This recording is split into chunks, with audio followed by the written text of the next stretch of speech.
System where there was normal acceleration and a system where there's normal acceleration and there is tangential acceleration at the same time. The total acceleration, because the two, look at the two, look at the two, look at the curve. This is tangential acceleration. This is normal acceleration towards the center. You will see that two of them are vectors, and as such, the total will be the resultant. Which by, if I put this at 90 degrees, the total will be the resultant. And that resultant will be the tangential, that resultant squared will be equal to this, which is the tangential acceleration squared, plus the normal acceleration, this one, normal acceleration squared. That's the total, that is the resultant. So when we calculate tangential, at any point, we calculate tangential acceleration and calculate normal acceleration, the total will be the resultant of two of them. We cannot just add it like that because it's vectorial. So we add the two. We will see that in the next question. Let us see how that looks like. Let us see how it looks like in the next question. So we are still in curvilinear motion in a curve. The next question says, a vehicle gets to the curved section of a road. A vehicle gets to the curved section of a road with a radius of 12 meters at a speed of 2 meters per second.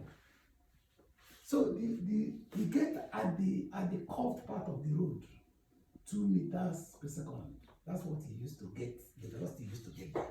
And this curved part of the road has a radius of 12 meters. Has a radius 12 meters. It got to the beginning of the curve at a velocity of 2.2 meters per second. The speed reduced to 1.6 meters per second in 5 seconds. It continued somewhere here. It reduced to 1.6 meters per second. And that's the space of time is 5 seconds. That this occurred. This occurred. So the speed reduced to this.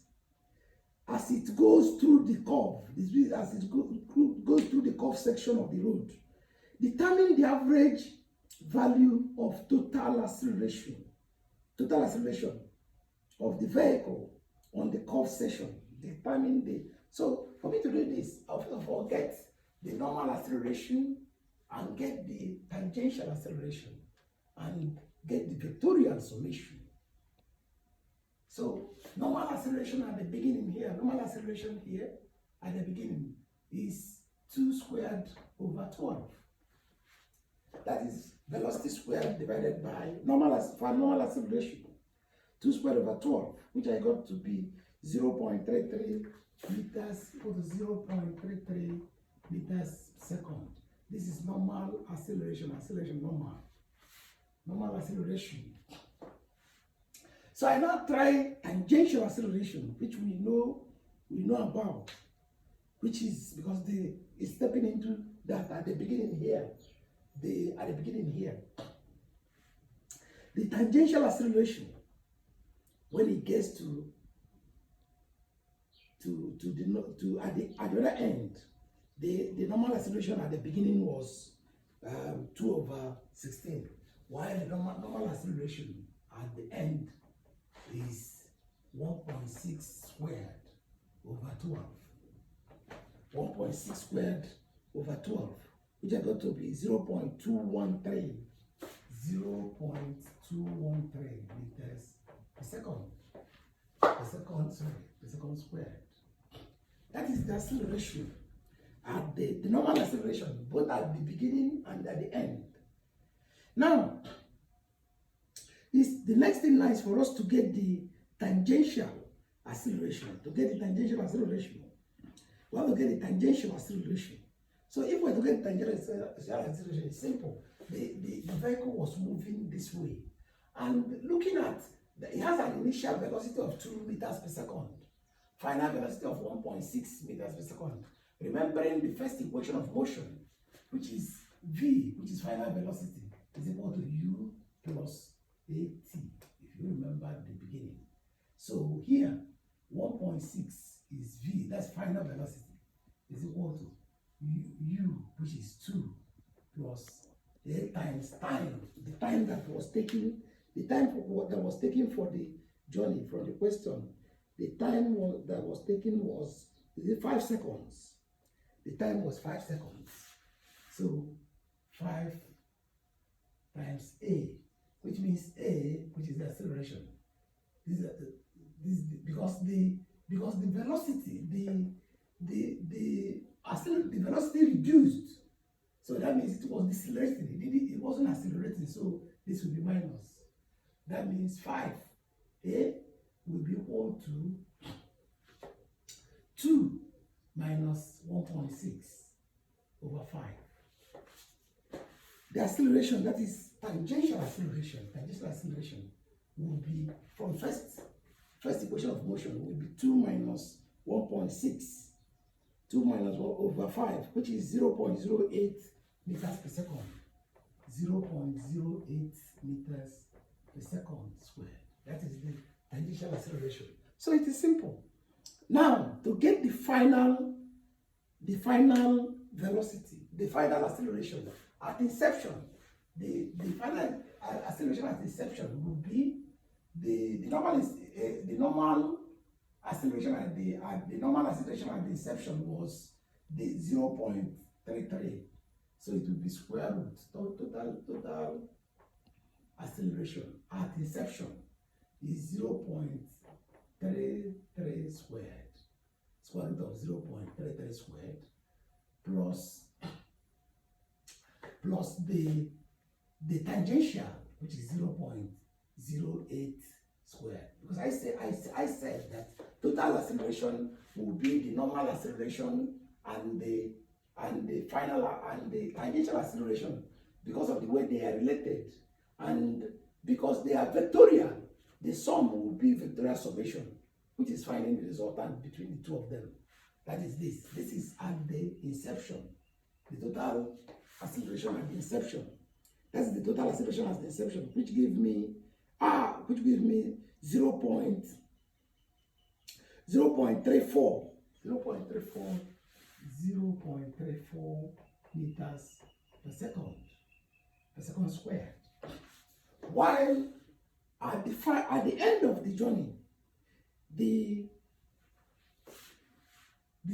total acceleration at the end of the journey, total acceleration at the end of the journey will be, this is the normal acceleration, 0.213 squared plus 0.08 squared, because that's the same thing, which we got to be equal to 0.23 meters per second. Is equal to 0.23 meters per second squared. So we've gotten the total acceleration at both at the inception and at the end. So now we can now take the average of the acceleration. The average of the acceleration of the total acceleration will be 0.34 plus 0.23. 0.34 plus 0.23 over 2. That's the average, which gives 0.285. It gives 0.285 meters per second squared. So that's the answer. Let me repeat the question. The question says, a vehicle gets to the curved section of a road with a radius of 12 meters at a speed of 2 meters per second. That's what he used to get to the curved. The speed reduced. That's why we change that into negative. The speed reduced to 1.6 meters per second in 5 seconds as it goes through the curved section of the road. Determine the average value of the total acceleration vehicle on the curved section of the road determine the average value of the total acceleration of the vehicle on the curved section of the road. That's exactly what we have just done. Got the average value. What we did was we were able to get the normal acceleration at the inception into the curved section, and get also the normal acceleration at the end. At the inception, it's just 2, the velocity at the inception divided by the radius, which is 12. At the end, the velocity was 1.6. 1.6 squared divided by 12. We get it at the end. So we have gotten the normal velocity both at the beginning and at the end. So now, to get the tangential acceleration, we use the first equation of motion, which, because that is linear. So V equal to U plus AT, and the V, which is final velocity, was 1.6, while 2 is initial velocity, times A is there, Y time is 5. So AT, that's the tangential acceleration, gave us 0.185. So at each area, to get the total velocity, both at the inception, the total acceleration, both at the inception and at the end of the journey, we have to get the algebraic summation of this. That's Victorian summation of this, which is 0.33 squared plus 0.8 square root. We got this. So the next one was at the end of the journey, 0.213 squared plus 0.18 square root. We got that. So the average, we add the 2 and divide by 2. That is what the question asks, and that's the end of the solution. Thank you very much.